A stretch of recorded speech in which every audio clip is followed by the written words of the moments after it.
Now let's simply see an example, which should make this clearer.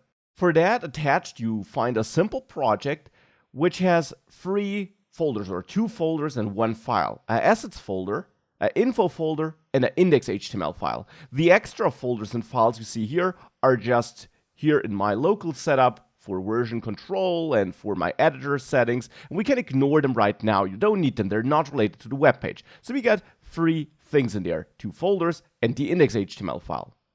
Now you can simply double click that index.html file and it will open up here in a new browser window, or it should at least. If not, open a browser window and drag the index.html file into it.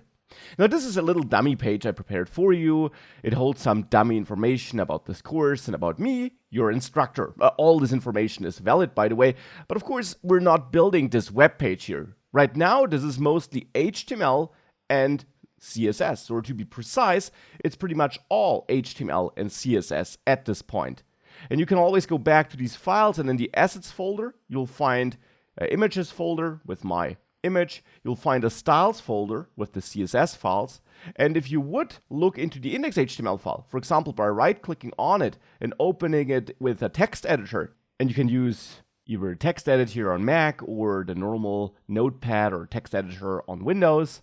If you are using text edit on Mac, go to preferences here, and on open and save, make sure you check this display HTML files as HTML code instead of formatted text box.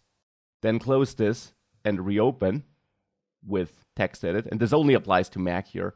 And you will see the raw HTML code. So this is a bunch of HTML code here. But what you won't see in there is anything JavaScripty in this file. It's just HTML and some imported CSS styles. This leads to this page. And here on this page, we have these 2 links, dynamic interpreted and weakly typed. And if you click on any of these links, you're taken to a new page. Here's the dynamic page, where we see a more detailed explanation. And here's the weakly typed page. Now what we have here is a traditional web page, and what we also have here is a new request being sent to a server if this were served by a server instead of our local file system, and a new page being loaded, right? We're always loading a new page here. Now, of course, there's nothing wrong with that, but a more modern way, a more user-friendly way of doing that might be to not load a new page here, but instead to show this piece of information maybe in an overlay to the existing page, such a modal, as it's called, a little pop-up-like window which gets loaded as an overlay on this already existing page, so that we don't need to fetch a new HTML page and break the user experience a bit therefore, but instead that we stay on this existing page and only tweak it a little bit. So we kind of need to tweak the existing HTML code, this code here, which was loaded by the browser, whilst we are on the page, so without loading a new HTML file.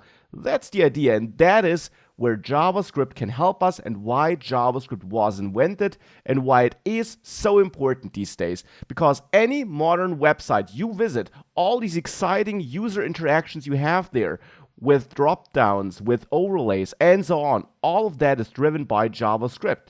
And we can turn this page here into a more exciting page as well. I prepared something for you.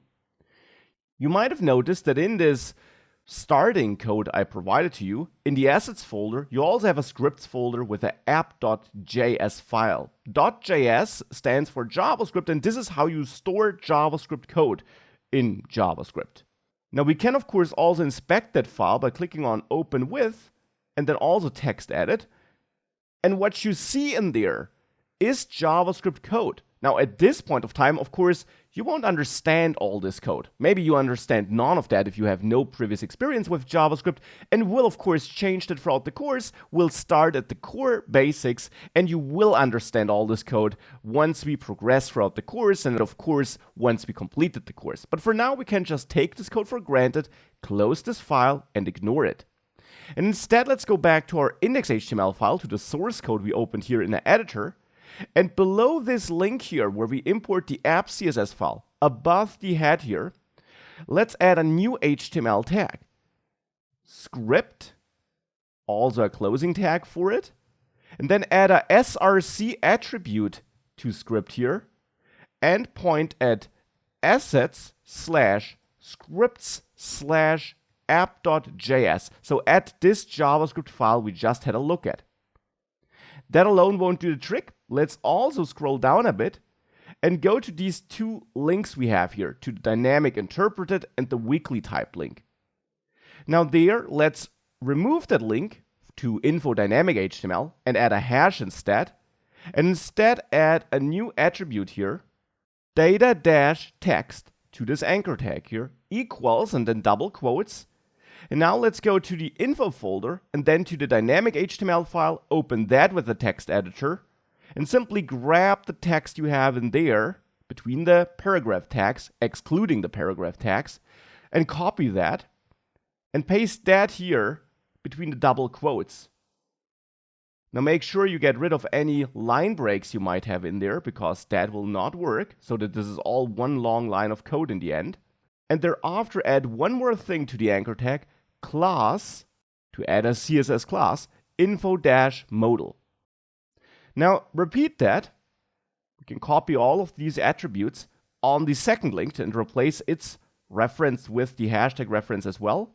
And the text we show there should of course now be the text we find in the weakly typed HTML file. So if we open that with the text editor, let's grab this text here we find in there, copy it, and also replace the text here on the second anchor tag with this text. Now, again, make sure you get rid of any line breaks you might have here, because these will break your code. Now with that, let's go back up to our script import and add one important word here after the src attribute, and that's the defer attribute. This controls how and when this JavaScript code is executed, and I'll dive back into this a little bit later. For now, let's just add it, then save this whole index.html file, go back to your page and reload it by simply clicking the reload icon here, and then click on one of these links. And now you will get this nice overlay here, which you can also close by clicking on that backdrop. Now what we have here is new content, which is dynamically added to this existing web page by JavaScript. We're not loading a new web page here. Instead, this overlay is shown by JavaScript. And this, of course, is a way better user experience, because now we don't send the user off to a new page. We don't wait for new HTML code to be downloaded. We change the existing page.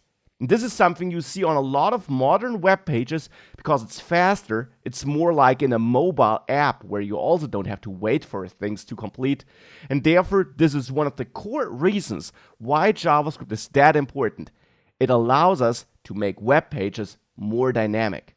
So if we come back to that question of what JavaScript is, if I quickly dive into the core things we learned on this previous slide, JavaScript is a dynamic, weakly typed programming language. It's an interpreted language, which means it's compiled on the fly. It's compiled before it runs and not compiled during development as some other programming languages are. It's a hosted language that runs in different environments, though thus far in the last example we just saw it run in the browser, but I'll come back to other environments in this course as well. And the most prominent use case is the case we just saw. We run code in a browser on a web page to make that more dynamic. So now we understand why we use JavaScript and what it allows us to do. But what do these terms, dynamic, weakly typed, and interpreted, as well as hosted language, mean in detail?